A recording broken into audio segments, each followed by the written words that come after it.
Nearly, we have all these different technologies like PMF, red light, saunas, cold plunge, hyperbaric oxygen chamber. All of them reduce inflammation in the body. And as I mentioned earlier, inflammation has been shown to be the main cause of dis-ease. It became more than anything a mental health tool throughout my life. My story has a past of substance abuse and addiction and alcoholism. And if I didn't have that moment in time where I walked into a gym and that became a lifestyle practice, I don't know if I'd still be here today.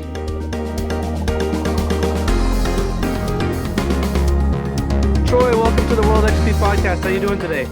Good, Eric. Thanks for having me on, man. Yeah, absolutely. Do you want to do a quick intro for the people, who you are, what you do, and kind of what your area of expertise is? Yeah, my name is Troy Laing, and I own a business called Culture OC, which is in the space of biohacking, using different technologies. So we have a range of technologies from LED light therapy or red light, as most people would know it, hyperbaric, cold plunge. We teach breath work, and we really go into everything from a holistic point of view of understanding the psychology around healing, your brainwave activity and then the physiological effects. So we want to look at the body as a whole operating organism so that we really get the best effects out of our protocols and our memberships and the things we do with athletic performance, injury recovery, and just longevity and health and wellness as well.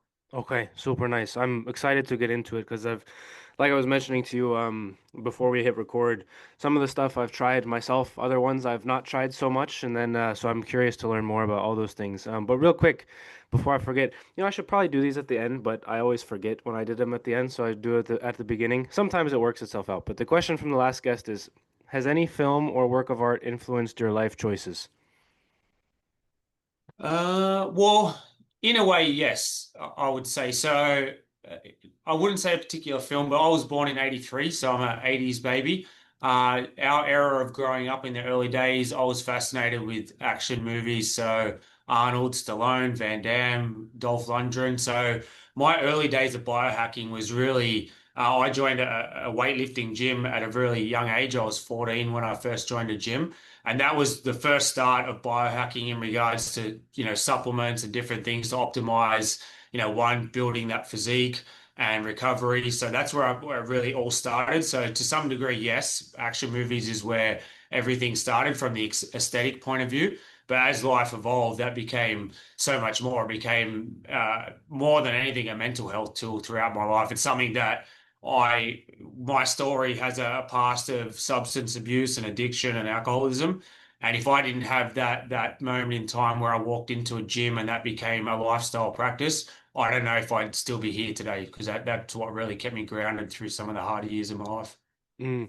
So is that what got you into pursuing it as a career? Those kind of difficult situations around what you mentioned right there, or like what got you into this as a career? Because there's lots of people that do it as a hobby. They look into these things. They do weightlifting, or they're in the gym, or they're an athlete or whatever, and they just keep the habits, but they've got other careers and stuff. But to turn it into a career, kind of, you got to take the leap a little bit in a space that I don't know. I think both of us would agree is probably fairly saturated. You can find trainers all over the place and people who are in the space all over the place. But what kind of made you take the leap, and what were some of the circumstances that allowed you to do that? Yeah, so my 20s really, like, I was what I call a high functioning user or substance abuser. So, and what that meant is that from an early age, at the age of 21, I have an electrical background and specifically in instrumentation electrical stuff. So I worked in mining, oil and gas. So I had my first home and business when I was 21 in that space. And through all my 20s, I earned really good money, but I had a lot of issues with addiction and substance abuse throughout that time. And I was around 31 years old. I'd planned a trip to the Himalayas. So I flew into Nepal and did a huge trek through the Himalayan mountain ranges. And I had this, the Himalayas has this huge amount of energy, the like natural energy that you feel affected by while you're there. And I realized, like, while I'm having this beautiful experience, I'm in this amazing place, I'm actually extremely unhappy with my life. I feel alone. I'm sort of living this nomadic life where I don't really have any purpose or reasoning. I don't have a partner. And I'm getting to that mature age as I believe men evolve, where it's like if you don't make a change now, like what sort of future are you going to have? And I wanted to have kids and meet someone and have a wife. So that trip, I sort of, when I got back to Australia, I realized that now was a time that I was going to make a big change in my own life. So I moved. I grew up in Sydney, in Australia, Western Sydney. And when I got back there, I packed up everything I knew my whole life, and I moved to the other side of the country to Perth, because I'd secured a good job in the mining and oil and gas industry. But I made the move because I realized that I didn't have the strength in regards to my influence through my friends and family who were heavy drinkers and in the scenes of places that I didn't want to be associated to. So that move, it actually started with me diving deep into childhood psychology and early brain development, because I was really wanting to unlock what made me make the decisions I did, or the things that made me sabotage my choices and my life. And I went deep into that, and with that started the journey of understanding breath work and meditation. And then I got into float therapy to deal with some childhood trauma stuff. Then I found a community that was right into cold ocean dips. Like every morning of every year, they meet at 6 a.m. Every day, sorry, and they do breath work, hit the ocean, and then off to work. So I found this amazing community that was all around holistic growth and managing trauma and building community. And that just kept me going on a path of understanding different technologies to help optimize my performance because I was still very physically active. And then that I just kept diving deeper and deeper into my self-education around everything from hyperbaric oxygen therapy to diving deep into supplementation, and then peptides came on the scene. So I just kept evolving. And I wasn't an academic at school, and I wasn't really pushed in any way with my parents or mentors. So to be honest, like for a lot of my adult life, I didn't really believe I had a level of intelligence. I just felt rather average in regards to my capabilities. But as I became more obsessed with biohacking and biology and learning more about immunology and virology and just starting to put all these pieces together, especially with, childhood psychology and brain development, I became really fascinated and became rather well educated in the space to the point where I was like, well, I have so much to give. This was nearly, 12 years ago. So as I started to evolve, biohacking wasn't like what it is today. It really took off within the last 5 or 6 years where it became more mainstream. You're seeing places pop up all over the place. But I realized that I wanted, this was what I was passionate about, and this is what I wanted to spend my future doing, working in the space of everything from chronic health to cancer recovery to the space of basically using our body to heal itself by using external inputs to significantly force that mechanical result within the body. Mm. I want to go to your move to Perth, and just from the introspection that you did to figure out why you made some of the decisions that you made or some of the influences that were on you. Obviously, it would depend for each person. But what sorts of things did you start to look at in terms of what questions were you asking yourself? What sorts of mindset were you in? Because when you make a change like that, you kind of got to look in the mirror, and a part of you or a large part of you, depending on what your circumstance is, like you don't like that part of you, and you have to kind of tear it down and rebuild it in a different way. For those listening, maybe who are going through a difficult circumstance or are not happy with certain aspects of their life, or even those who maybe are happy but maybe want to change one or two things, what are some of the ways or the methods that you use to start asking yourself the question, maybe without having it be maybe without beating yourself up too much, or how do you get to the bottom of those things to where you can actually start to make the changes? Because some of those things be like, yeah, not going to move across the country and go in the ocean at 6 in the morning, right? It's a big change, and that kind of it is a cheap summary of what you went through. But like, what are some of the methods and some of the things that you found, some of the questions that you asked yourself to kind of facilitate that led you to the decision to move? The one of the biggest things is taking full responsibility, regardless of what may have happened or what you find along the journey of potential. A lot of things that happen to us are in our childhood, and they're not. They could be from extreme things, which could be, um, from an extreme point of view, people have been through sort of sexual misconduct for adult peers with children. That's at the extreme end of things, or even to simple little things like loss of a childhood pet. Like all these little things, depending on your age, could have some sort of traumatic event in regards to how it's dealt with.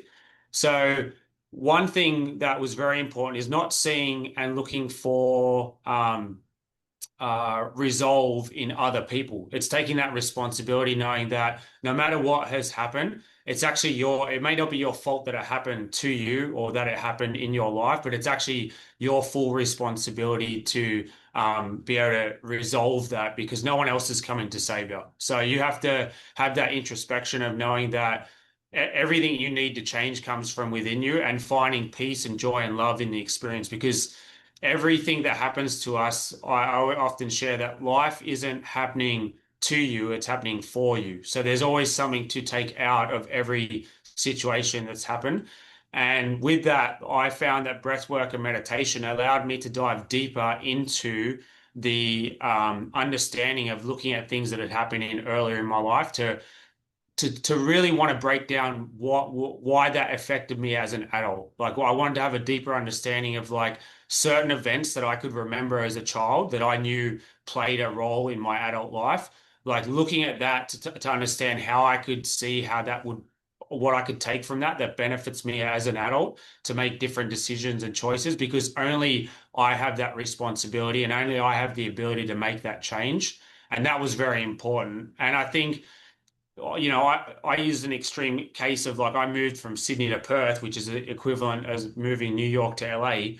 But what that really signified is you have to change your environments because you associate a lot of your trauma or things that have happened to environments, and environments are everything. It's the place you live or occupy, the people you spend your time around with, or things that cause a chemical response within the brain and body that reminds you of that past. So, not moving completely out of the state or moving away, but if you live in a property that brings up a lot of traumatic sort of exposure, it may seem extreme, but you need to sort of move away from these things that chemically cause a reaction in the brain that reminds you of this trauma rather than dealing with it and being in that space at all times. All those people spending that you can disconnect from people that cause trauma or pain or discomfort in your life. You may not be able to fully shut them out or don't want to, like it could be your parents, but you can create enough distance to give yourself the ability to break free from until you get enough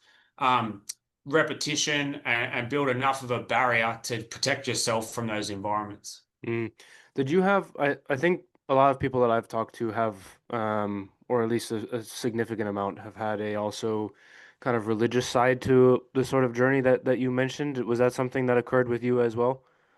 So I don't I myself I've actually explored different religious faiths to see what resonates with me, and it's something that I have struggled to find a connection with. But in my mentoring and coaching practices, I actually share with people that because spiritualism to me is involves religion, but involves other aspects of spiritual connection, whether you believe in energy or the power of the universe. At the end of the day, the essence is you're believing in something more than yourself and something more than just the physical form that we are.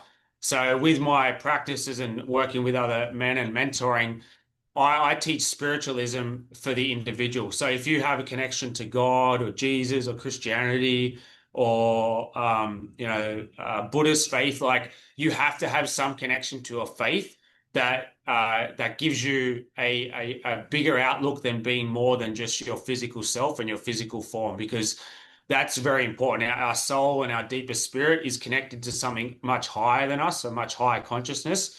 And that is to me a form of energy that energy is just seen in different viewpoints, whether it's a religion or believing in the universe and the power of the energy around you. So my connection, I've had a lot of out of body and deep experiences through breath work and different meditation practices. And that's where I connect my spiritual connection to. I have more of a deeper connection to like more indigenous cultures and the way they feel connected to the land, like that aspect of like that deep essence of the spirit and soul being connected to everything that's around us. Everything is living. Everything has energy. Whether it's a rock or a tree, it has some level of energetic value to it.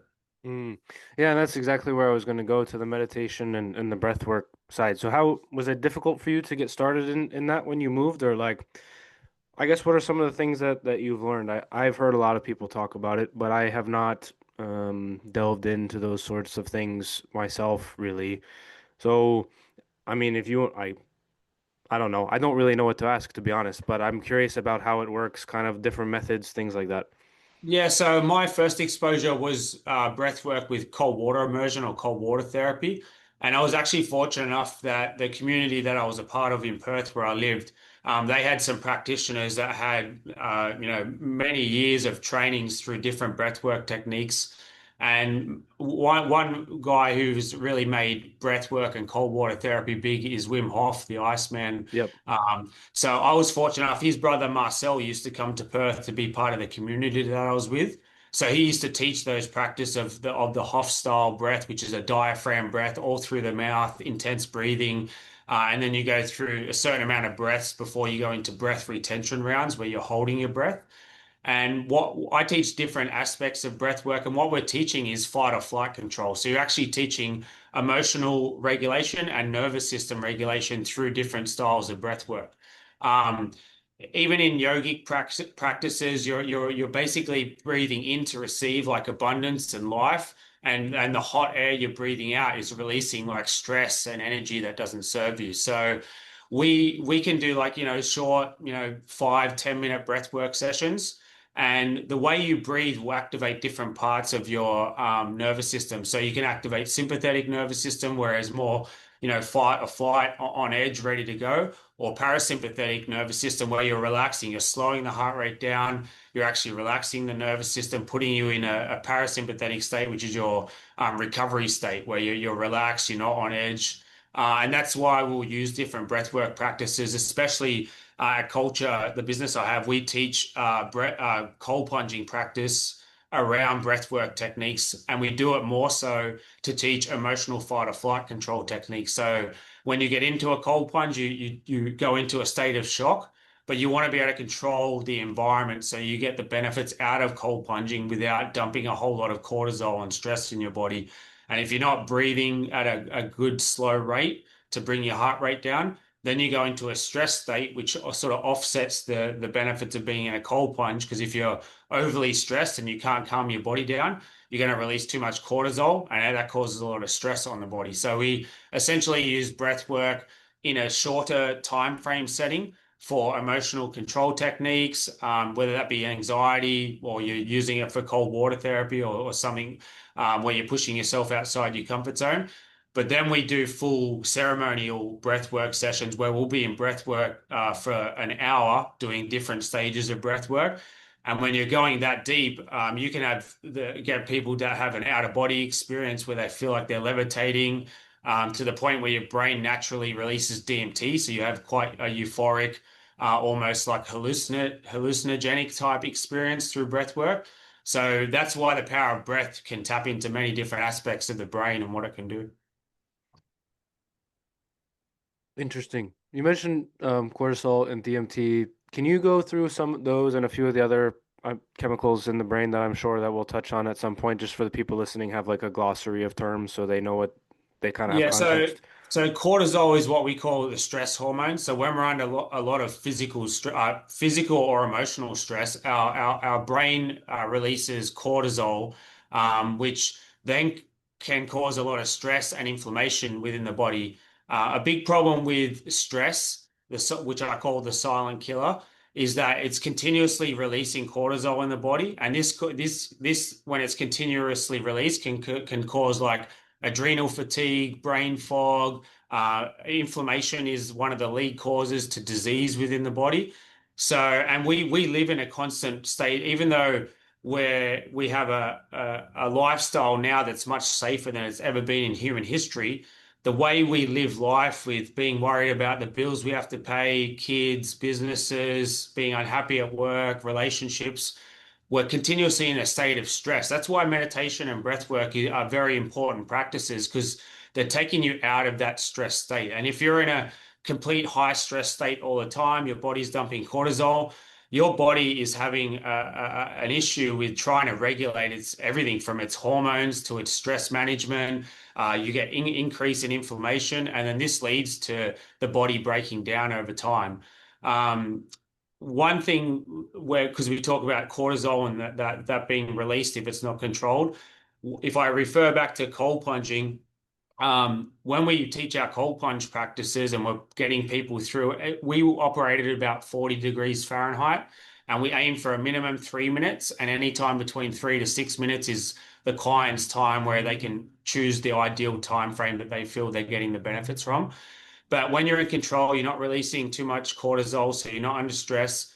As you come out of a cold plunge and your body starts to warm up, your brain releases a huge amount of dopamine. And we've seen studies up to 250% increase in dopamine levels being released. Now, dopamine is the same chemical release when people do substances, or like they have, food, or even,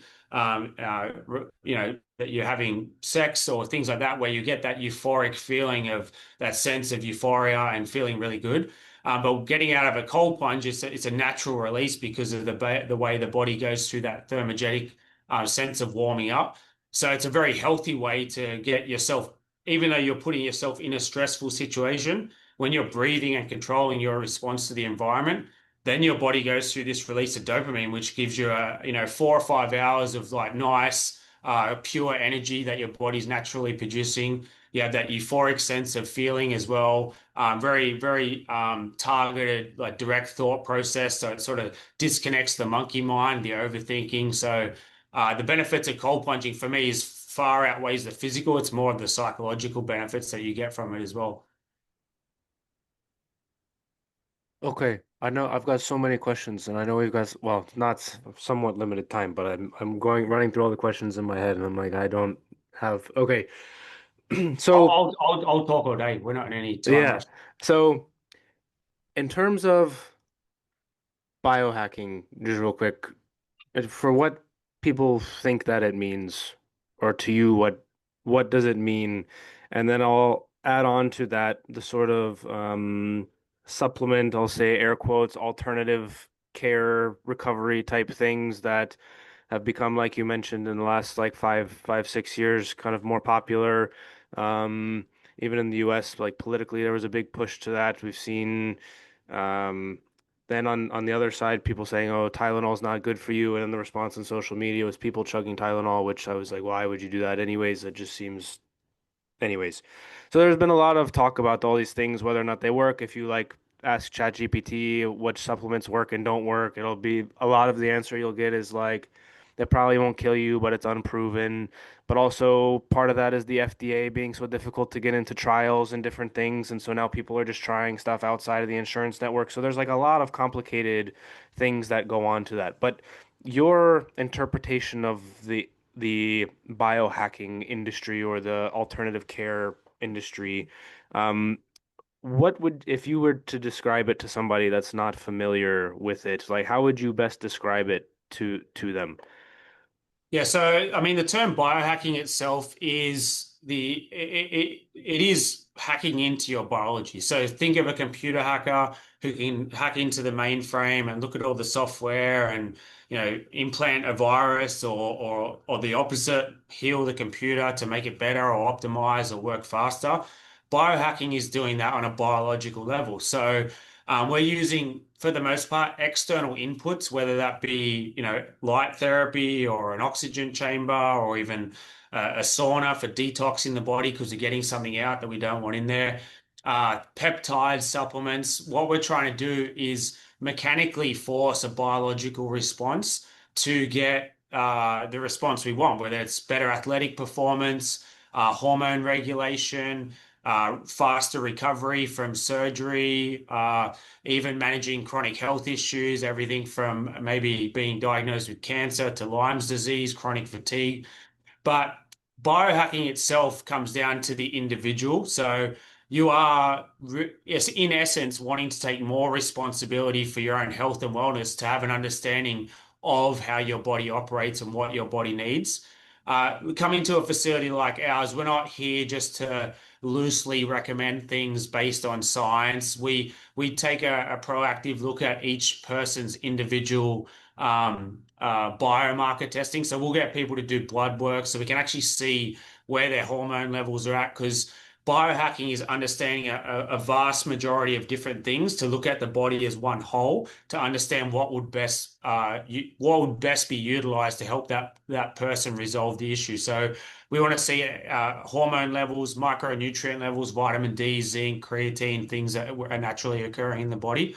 And then, depending on the seriousness of what someone's presenting with, we will work closely with integrative functional medicine doctors that we trust and work closely with, because we want to get the best results in regards to the therapies and technologies we use, any potential introduction of peptides, the balancing of micronutrients through supplementation. And if we can get that all in the right optimal levels, then the body's naturally going to start to help heal itself through getting these external inputs that it needs that it's lacking.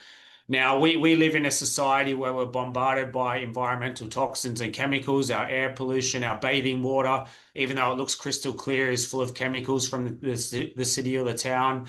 Our processed foods, the things we're exposed to, cleaning products.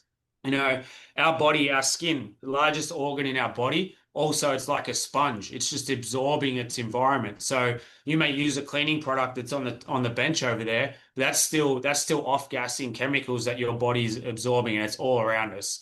So we can't escape it, but then we can do certain things. Like a lot of the long-term studies of using a sauna show if you're using a sauna 4 or more times a week, at least 20 minutes a day under full sweat conditions, we're seeing a huge decrease in all-cause mortality such as cardiovascular disease, heart disease by up to 50%, because you're continuously detoxing your body from these chemicals and things that it doesn't need and doesn't have a way to methylate or detox out. Now, when we talk about, say, for instance, nearly all of society has a low level of natural vitamin D production, because we're inside a lot more than what we used to be. We're not exposed to the sun enough to get that interaction with the UV and cholesterol in our body that produces vitamin D. But we can supplement to increase our vitamin D with D3, K2 supplements and things like that. But up to, I think it's 60 to 80% of the US population has a gene called the MTHFR gene, formerly known as the motherfucker gene, because of its acronym. And what that does is that prevents your body from methylating. And what that means is when we can't methylate properly, our body struggles to detox, but also struggles to absorb nutrients. So if you have this gene, which a lot of people do, you could take all the supplements in the world, but your body's not going to be able to absorb these nutrients to get your levels up to optimal levels. But there are other supplements. There is like a folate supplement that I use from Thorne, that you can take that with your supplements, that blocks this gene and allows your body to actually absorb and process these supplements that you may be deficient in, so that you can optimize all the levels of micronutrient levels and different things that you want in your body. When talking about supplements, I think at least it used to be the supplement industry was considered probably the snake oil salesman of um whatever. It was looked at as very not trustworthy. What are some markers that you would look at if you were advising people on this one is worth it, this one is not worth it, this one is like does nothing for you? Like, what are some markers that people would look at for both supplements specifically, but kind of the industry more broadly?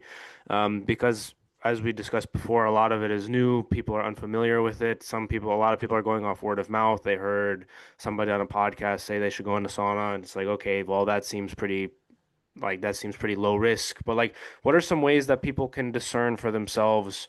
One, like which things are worth it, which things have the science, the studies to back it up, which ones are maybe newer. Like how should people go about doing that? Because that for me, like, and I pay attention to this stuff probably more than a lot of people, but even for me, a lot of the stuff I'm just like, dude, I have no idea. I've got certain brands and people that I trust. Like for instance, like Jocko Fuel, Jocko as an individual, the way that he describes how he wanted to go into business was everything clean ingredients, everything sourced in America. Like he's the type of individual that I trust like that on the back end. But at the same time, I'm sure he's got other people running in charge of stuff and maybe they want to cut cost. I'm not saying they're doing this, but like it makes it very difficult to kind of sort through that. So how would you advise people to what things to look for? What are some red flags, some green flags? How should they go about doing that? Yeah, like what you shared, because I'm a big fan of Jocko and his ethics around American made, all quality, purity, and really going above and beyond. So yeah, it's hard because you get people of influence that they could sell you anything because you love it. Like I'm a massive Rogan fan. I don't know how many things I've bought off his shows that he talks about just because I trust him. And but he Hmm. lives a certain lifestyle and the way he verbalizes the things he's into, it's not half the time he's not even trying to sell. He's just mentioning things that he likes and that he uses and he's had XYZ effect from. But when actually looking for supplements, like I'm a big fan of Thorne. Reason being is because they've been around for a long time. They have a lot of third-party testing.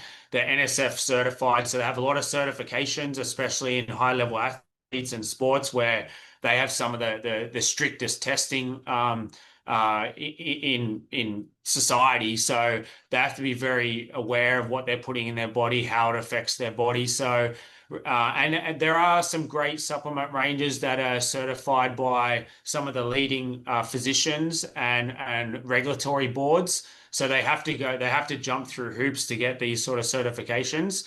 They're the things you want to really look for. The third party testing, the industry certifications that actually promote these brands as being the quality that they are, and more steering away from if it's super cheap or seems too good to be true, it generally is. And also seeing where it's produced. Like we see a lot of stuff come out of China from peptides to supplements, and you can get it dirt cheap, but they're using a lot of fillers and things that, you see a lot of microplastics and things that are in these products that are just so harmful for you. And when it comes to health, you can either spend the money on your health now so that it pays off in the long run, or you can either not pay for it or buy cheap stuff that'll end up causing you more in health issues later in life that you then have to have some more serious intervention like potential surgery or different things because you haven't done the research.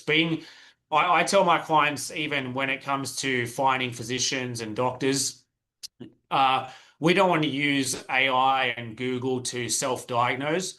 We want to use these platforms to become educated enough to ask the right questions or have the right amount of research to make common sense decision or just conscious awareness around, what you're looking at or who you're talking to. If you can go to a doctor and you have the right amount of, basic understanding to ask the right questions, you will quickly find that you're either with a doctor who is looking for root causes and want to heal you, or you're talking to a big pharma rep who signed up to this drug, who wants to give it to you because you present with these symptoms, rather than going, hey, why do you have this problem in the first place? What's your diet? Like if you have a doctor that doesn't ask you anything about your diet or how much you exercise, already those are two big red flags that you're in the wrong place.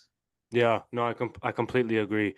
And even this is kind of less doctor related, more on the physical side, but I had an injury that I had done some level of research, knew how my body felt, and I was misdiagnosed a handful of times, and then it led to a further one. But I mean, yeah, to knowing what the right questions to ask are is, and that's the thing that it does suck a little bit because you want to have professionals that you can trust and that they've got your best interest at heart, and it doesn't really now you have to do your own due diligence, which I guess is probably a good thing in the long run that people are more aware of what it is that's going into their bodies and how all that stuff works.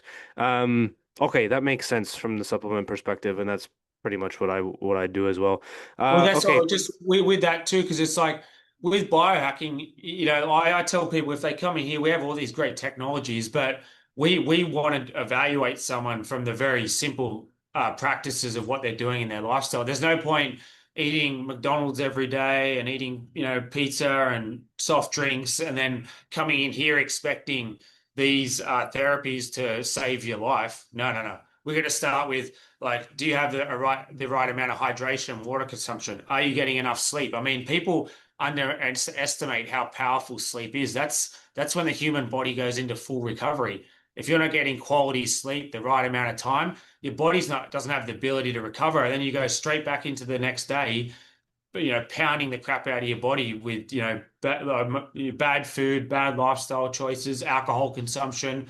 And you really got to go draw it back to the simple things. You don't need a cold plunge or a gym. If you're not moving or exercising or eating well, you just got to start walking and moving every day. You got to start changing your diet and eating well. Start with the basics, and then as we build up a framework of good foundational discipline and life skills, then if we're not even getting results with just doing that, which most of the time you will, then we start to look at other things that we can implement that's really going to optimize the body and give it the fuel it needs. Yeah, I tell my the soccer players that I train all the same because they're always asking like, "Oh, what supplements, what this, what that," and I'm like, "How's your sleep and how's your diet?"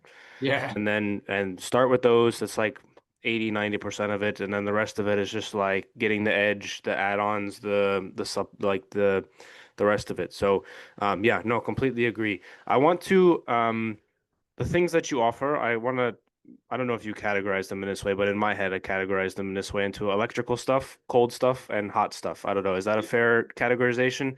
We can work around that because they all involve some level of that in Okay. some.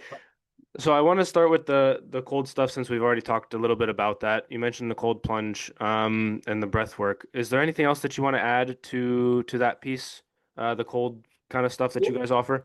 Well, like I'll share one little thing because we sort of touched on like, hormones and different aspects of like the biological makeup of what could be causing someone issues. For example, if unfortunately with microplastics and environmental exposure to certain things, the average testosterone levels in men in the US is really low these days, to the point where it affects fertility, it affects mental health, weight gain, all kinds of different things. People don't understand how important it is for both men and women to have a quality balanced hormonal level, because this affects everything from emotional fatigue, physical fatigue. So with cold plunging, now because we have a lot of science around biohacking and there's actual studies and clinical trials around these things, for the most part, and you're an athlete, a high profile soccer player from your past as well.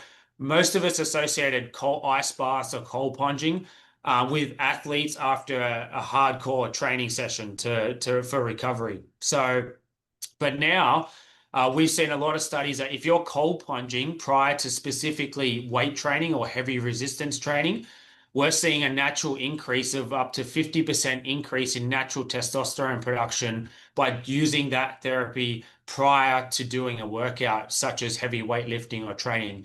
I train most mornings early. I do a lot of mixed martial arts, jiu-jitsu, and different things in the morning. And I'm up at 4 or 5, depending on where I'm training at. And the first thing I do is I cold plunge in the morning. And if for some reason I can't get out of bed, but I'm still making it to training and I don't get the cold plunge in, I notice a huge significant difference in my stamina and performance with not doing it prior to a training session. Outside of that, like when you're inherently doing something you don't want to do, and I cold plunge a lot, and I'll tell you, I never want to get in. There's no time anyone wants to get into cold water. And it doesn't matter how often you do it, you don't want to. But when you do things like that and inherently push yourself outside your comfort zone, you actually start to rewire your brain in regards to how you manage stress and discomfort and challenges. So doing it to start your day is a really great way to offset any challenges that may happen throughout the day. So that's one thing with cold, and just a bit of information around hormone balancing specifically for men, that we can utilize these things and not just for recovery. To be honest, for men or guys wanting to develop muscle, they're trying to build their frame from a muscular point of view. It's actually counterintuitive to cold plunge afterwards because it slows the hypertrophy in regards to muscle development. A much better thing post workout for recovery is sauna or infrared sauna specifically, because it's very anti-inflammatory, increases that blood flow and circulation, so actually helps much better with the recovery process and not affect the build up or building of muscle tissue. I figured that out by accident, what you just said, because there's not a cold plunge up the gym that I go to, but there is a sauna. And after Yeah. heavy leg days, I go in the sauna, and the next day I'm like, oh, I'm not that sore. Yeah, that's Compared, why. yeah. Yeah. No, that makes total sense. Okay, gotcha. So the other thing, I used to cold plunge a lot, and then when we moved, the thing popped. All right. I never got a new one. Because also like you're going to 7-Eleven, you're buying ice all the time, and then it's like, well, where am I gonna put it in my apartment on the deck on the third floor? So when I empty it out, it like goes through the cracks of everybody else's deck underneath. It became a hassle that maybe like wasn't. Well, I don't know if it wasn't quite worth it, but it became a hassle for sure. So I need to find one. Well, it's tough. Like if you're doing it that way, that's a lot of work. The cold plunges I have are on chiller units, so they're electrically operated. They're on a chiller unit. They're kept at the Yeah. same temperature. They have all the water filtration, micron filtration, UV light, different things. So it's easy to maintain water quality, and then you have a plunge that's at temperature all year round. Yeah, I'm sure there's places around me that have that. I should probably actually look that up. Okay, anyways. So we touched on the sauna stuff. What are the differences between maybe dry sauna, infrared, steam sauna? Are there significant differences in like is there one that you would prioritize over the other one Right. or Well, yeah. So, okay, with a dry sauna versus a hot rock room or steam room, um, a dry sauna, specifically an infrared dry sauna, one from a hygienic point of view, it's actually easier to maintain in regards to there's no moisture buildup. So you don't have the issue of potentially exposing yourself to mold. That's one issue you can have with steam rooms or rooms that produce a moisture through getting that heat. Outside of that, infrared, when we talk about infrared wavelengths of light, infrared does not have a color spectrum. If you see red light, it's red. If you see blue light, it's blue. Infrared, there's no color spectrum. So you don't see any color. But infrared wavelengths of light actually heat the tissue up. So it's not just hitting the surface and heating the skin up. It's actually penetrating into the tissue and heating the tissue up. So it's almost like a human oven to some degree, where it's heating the tissue up and forcing more environmental toxins and chemicals out from the tissue, not just from the surface layer of the skin. Now, infrared, which is predominantly is going to be in a dry sauna versus a steam room or hot rock room.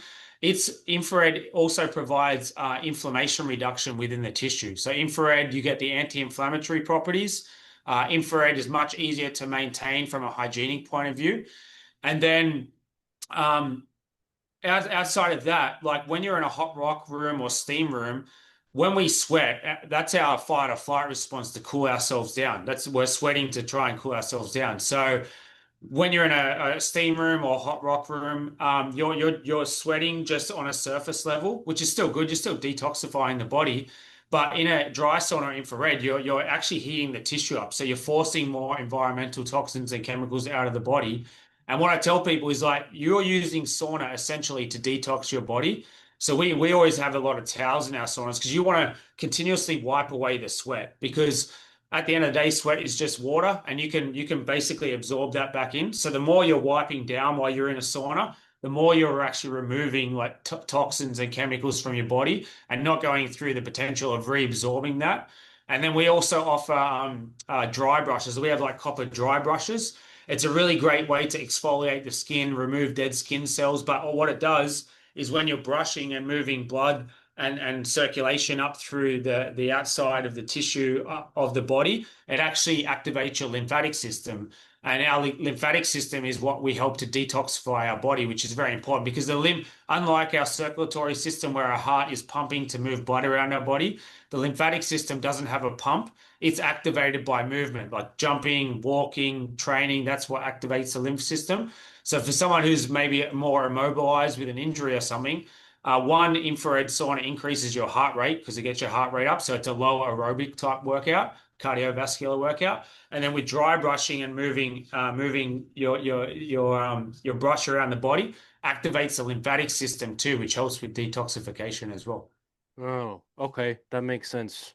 I didn't know about the towel thing. That makes a lot of sense. I never considered that before. Um, okay, I want to do the electronic stuff, and then spend the rest of the time on the peptides and that sort of thing. Um, I saw you guys have the PE, the pulse electromagnetic stuff. I Yep. did that once. It feels super weird the first time. Um, what are some of the benefits of those compared with the others? And then the other thing that I wanted to ask you or see your thoughts on was a lot of people ask in terms of recovery, like, oh, if they should do kind of one or all of these, or like how to prioritize. And kind of what I tell people that at least don't have maybe access to all these things at once is like they all kind of in their own way reduce inflammation. So as long as you're doing some of them, like it's probably okay. And you shouldn't be like if you don't have access to all of them, like one is better than none. Is that a fair statement?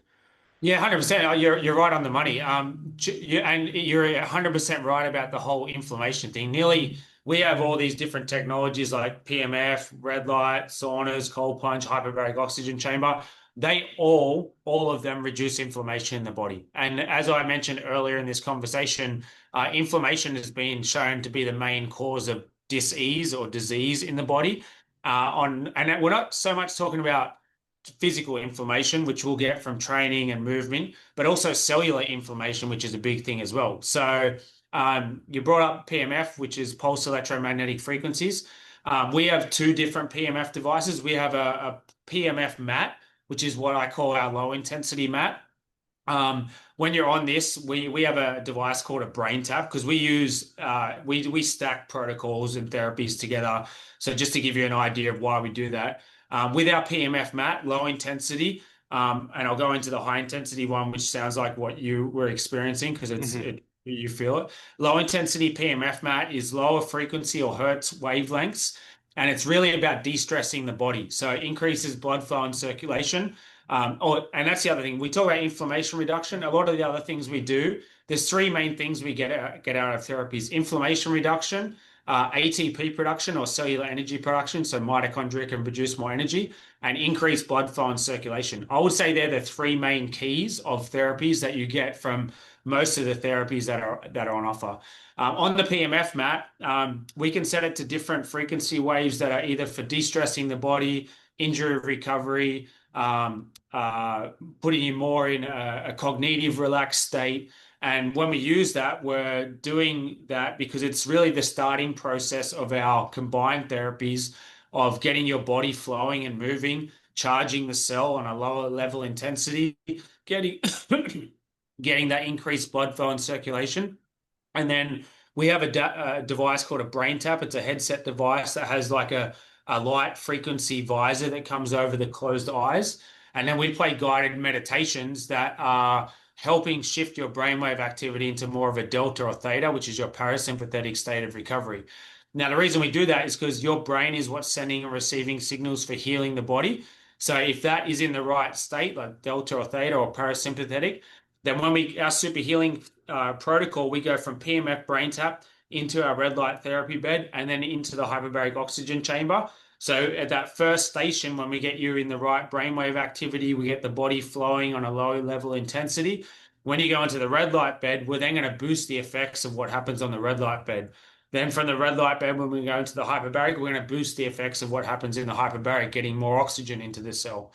So that's a low intensity PMF mat. Then we have that high intensity PMF device, which sounds like what you may have used. That is more targeted injury recovery, inflammation reduction, pain relief, also charging the cells in that area, ATP production. So we have these coils that we have a big Yeah, coil that's that what you it can work. was. Yeah, you can work on, say, a quad or a hamstring or a gut problem.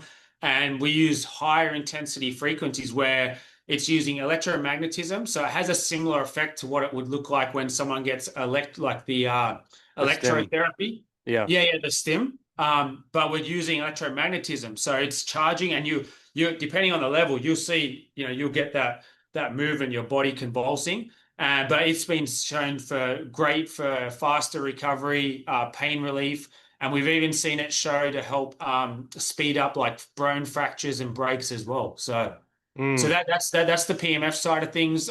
Just from moving onto the red light because it's part of something that's powered by yeah. by electricity. The light stim bed that we have, it has two different wavelengths of red light and two different wavelengths of infrared light in it. Now, I get asked this question all the time because there are so many red light devices on the market these days that it's hard to choose one and understand why you'll be choosing one. So Lightstim have been around for over 20 years. They're the leaders in LED light technology. They're the only FDA approved medical healing red light devices on the market, and there's a reason for it. That they now, when we talk about FDA, if we were talking about food or drugs, I would not like back them at all. You have all these lobbyists and people that are getting paid on the side that have really destroyed the FDA for its efficacy around the Food and Drug Administration. But when it comes to devices, there's no kickbacks, there's no lobbyists. So they're hypercritical of handing out FDA approval for devices. So it actually means something, unlike the food or drug industry where it Mm. doesn't have much bearing. And what they went through was, they had to you had to be within a certain distance of the light frequency to really get that deeper penetration. You had to use LED bulbs that didn't have too wide of a light displacement, so it was going straight into the tissue. And then we had to have that mix of red light and infrared light for the healing benefits, because red light increases cellular energy, but infrared light increases blood flow and circulation. And then with different, we have what anti-aging panels with amber in it, where you get more collagen and elastin production. So when you're looking at red light beds, you might see ones that look like the old solarium beds where the top pulls down. Yeah, yeah. A lot of those beds use tubes, fluorescent tubes, which don't emit light straight into the tissue. And when you pull the top panel down, you're not close enough to the top panel for it to penetrate deeper into the tissue. So there is a huge difference in regards to what red light can do scientifically and what these devices actually do, and if they've been tested and clinically studied to say, hey, we've put our device through these trials and it actually does what we say it's going to do. Whereas Lightstim have been through that over 20 years, and they're tried and tested. They have been through all the FDA clearances to get all the benefits of inflammation reduction, pain relief, cellular energy production, blood flow and circulation. But what happens is like PMF, you get inflammation reduction, blood flow circulation, ATP production. Then on the red light bed, get all the same things, but the red light bed releases trapped nitric oxide from the cell where oxygen molecules attached to. And the benefit of that is that when we go into the chamber, we're getting the ability to get more oxygen into the cell, not just into the blood plasma, which is being forced into the tissue, which helps us with reducing injury recovery rates by up to 30 to 40%, having a faster healing time. In a hyperbaric oxygen chamber, you get more stem cells mobilized from the bone marrow, also provides a level of inflammation reduction, great for brain health, getting more oxygen-rich blood to the brain that can potentially help fight off the age-onset disease of Alzheimer's and dementia. And hyperbaric is one of the most underutilized, under-researched things here in the United States. And I believe it's because if it was used more widely and made more available, it would take a huge impact out of the sick care system, because hyperbaric medicine, the ability to get your body flooded with high levels of oxygen, like 95 to 100% oxygen under pressure, provides a huge amount of benefits. Where in Europe and South America, they use it for a huge array of different things, from chronic health issues, traumatic brain injuries. The list is endless in regards to what it can be used for. And there really should be a focus on doing more research or clinical studies to have more FDA approval with hyperbaric treatments in the US for different things. Yeah, the Rogan is another one. That's where I heard about hyperbaric chambers from. And then I did some digging, and I mean, they're super expensive, obviously, unless you go to a place. But I guess before we get to peptides, for people that are like, okay, Troy, all this sounds great. I don't have time or the money to spend on a place like yours. Like, I've got three kids and I'm doing this and I've got my job. Like, what would you say to those types of people who would say, like, yeah, I see the benefits for sure. Um, my response to that would be like, okay, well, do you want to pay for it now and put the time investment into it now, or are you going to do it later when something goes wrong that you didn't take care of yourself as well as maybe you could have? But like for the people that would say like, yeah, sounds great, but like, what is your response generally to those sorts of situations? Yeah, well, excuses sound good to the people who are making them. I have this business. My wife has a business that I operate in. We have four kids that range from 23 down to three. Um, like I understand that life is hard, but the sacrifices or the things you put off now will only affect you in the future. And the kids one is a hard one. So like, it's like people will put off things to be present for their kids, and that is admirable. And I understand the thinking behind that. But if you're not turning up as your best version of who you are, you're not turning up as the best version for them either. So there has to be, you have to make maybe other sacrifices, like maybe you have to get up at 4 in the morning and go do some form of training while everyone's asleep, where you don't have to be home because they're getting ready for school. Or maybe you need to meal prep more throughout the week so that in the evenings, if you're not home, your significant other can manage the kids. There has to be, there can't just be a full stop, I'm not doing this. And it doesn't mean you have to do everything. Like, yeah, of course, if you don't have the time or the money to commit to, a place like ours, but you have to make sacrifices for yourself. I'm a big proponent of self-love. Self-love is not the act of selfishness. It's actually the complete opposite, because if you are optimally feeling better, looking better, then you're turning up as a better human in your job, as a parent, as a partner. And if you let these things, if you let life take over and you start, letting go of the things that add energy to your life starts to become something that isn't enjoyable. Your relationships start to fail. Your kids don't want to be around you. So you have to have some perspective on what you're doing and the decisions you're making. And that can be little simple things. Like as we mentioned earlier, like if you're not eating right or having some form of physical activity, which you can do with your children. So if your children are stuck on screens, well, how about you all go out and go for a walk along the beach or out into nature? Like do things that are going to add value to you, and you can structure it around doing things with your children and different things. It doesn't have to be so segregated and disconnected. It can be things that you plan as a family. It's all about having that awareness. And what you said, it was spot on. You can either pay for it now, whether that's financially or energetically by the decisions you make, or you're going to pay for it later, and it's not going to be better later. Yeah.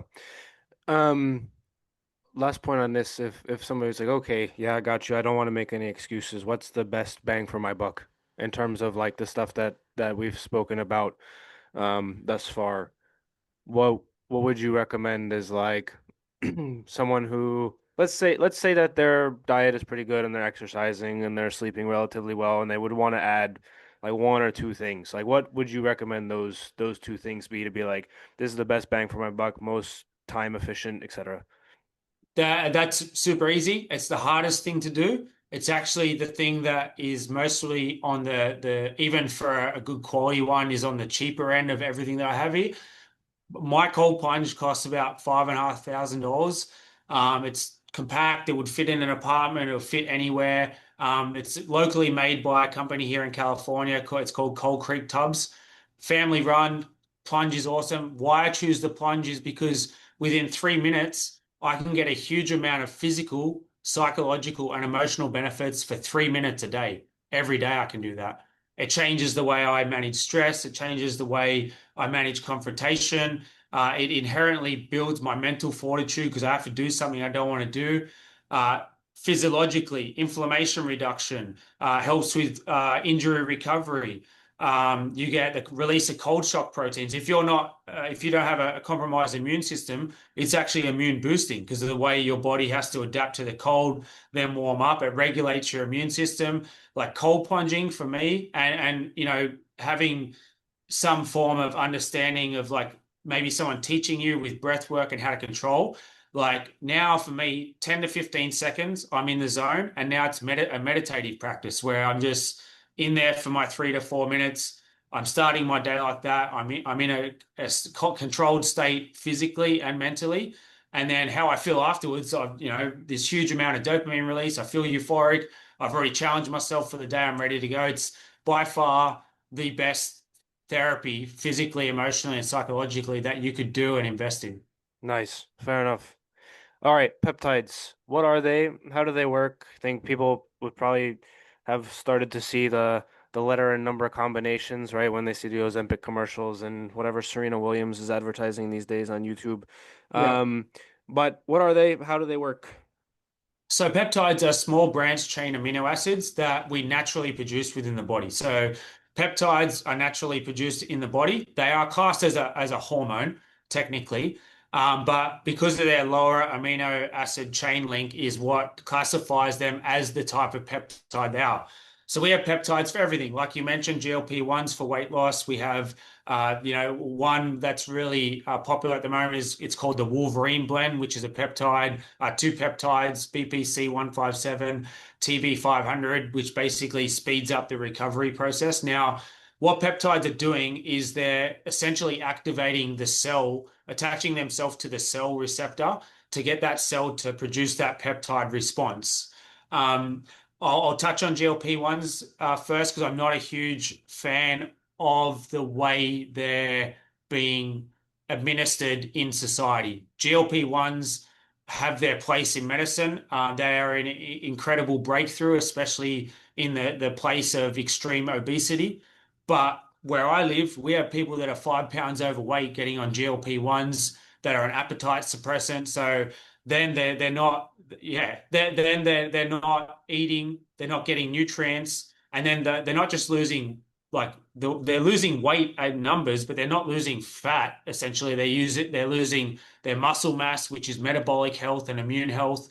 They're losing bone mineral density. So GLP-1s have been handed out without proper um, efficacy in regards to the not everyone like we if you go to a good doctor, they're basically going to microdose a GLP-1 to your specific needs. But then you can go to like med spas where they have zero interest in understanding what your diet, because GLP-1 should come with understanding someone's diet. Are they exercising? There's a number of variables that have to go with that so that you're not reliant life for life to be on a GLP-1. Unless if you're 300, 400 pounds, your life is already at threat. You need to be on GLP-1s intentionally at a high dosage to bring your body fat down so you don't die. That's important. But if you're 5, 10 pounds overweight, which is like, or you're just trying to lose a bit of like stubborn fat, going on GLP-1s without looking at diet choices, hormone balancing, which plays a role, exercise and lifestyle practices.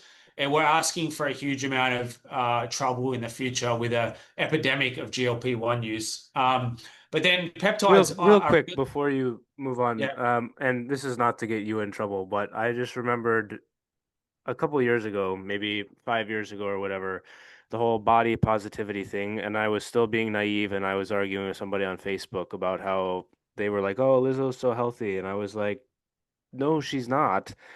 At that point, and then the GLP-1s showed that that movement was the biggest scam in the world because all these people that were like, "Yeah, body positive," then immediately were on GLP-1s and then lost all the weight.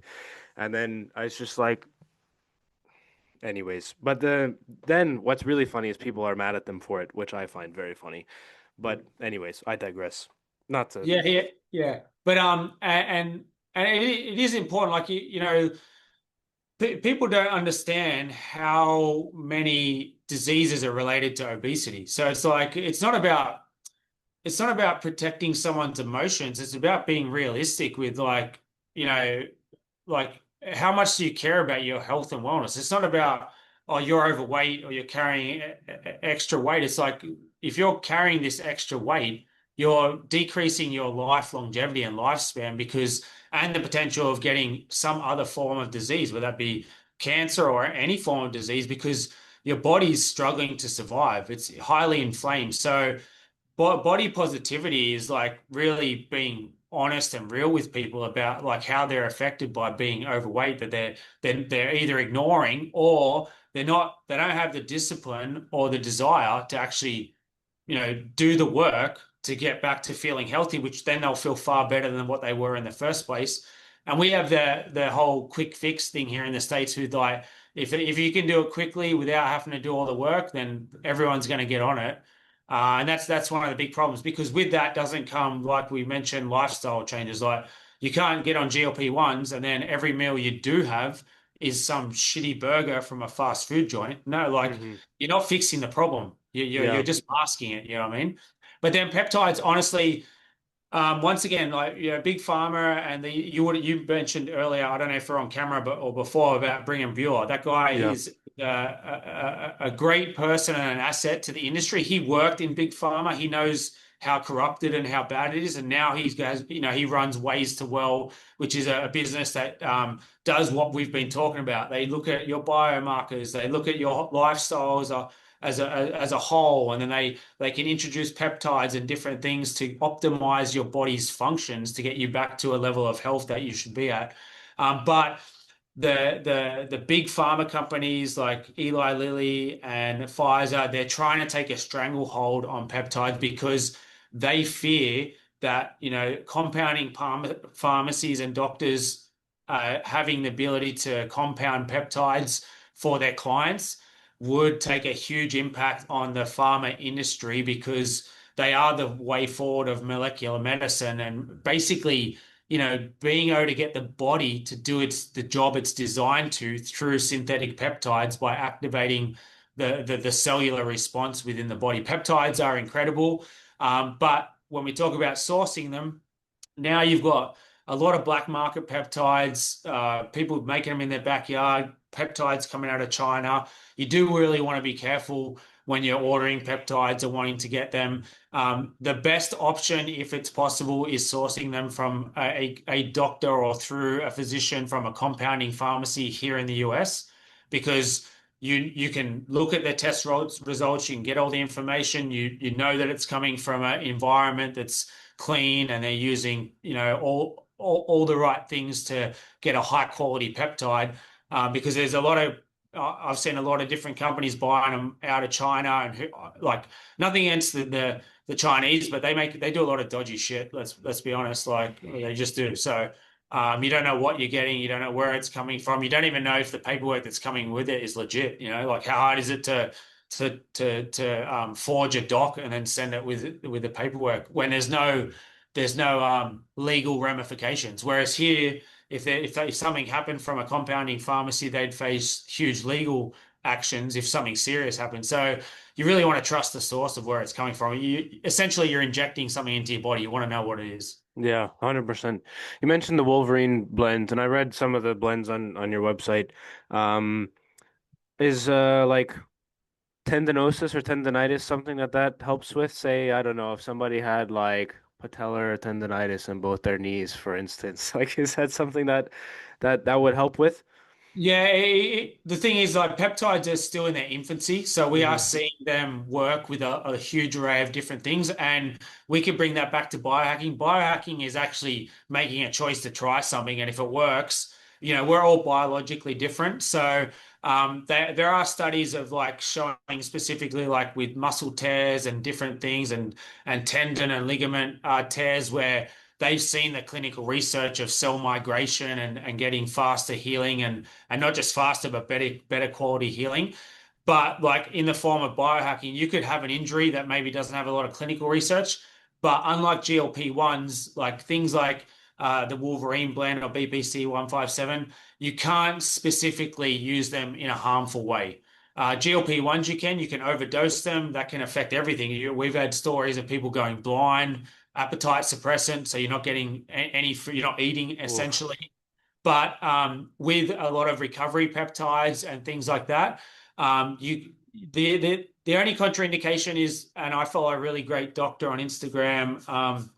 He does a lot of great content. He doesn't look like a doctor. He's got a beard. He looks more like a gym bro, but he's a doctor and he knows peptides inside and out. But he made a video the other day about copper peptides, which are more of the longevity anti-aging ones.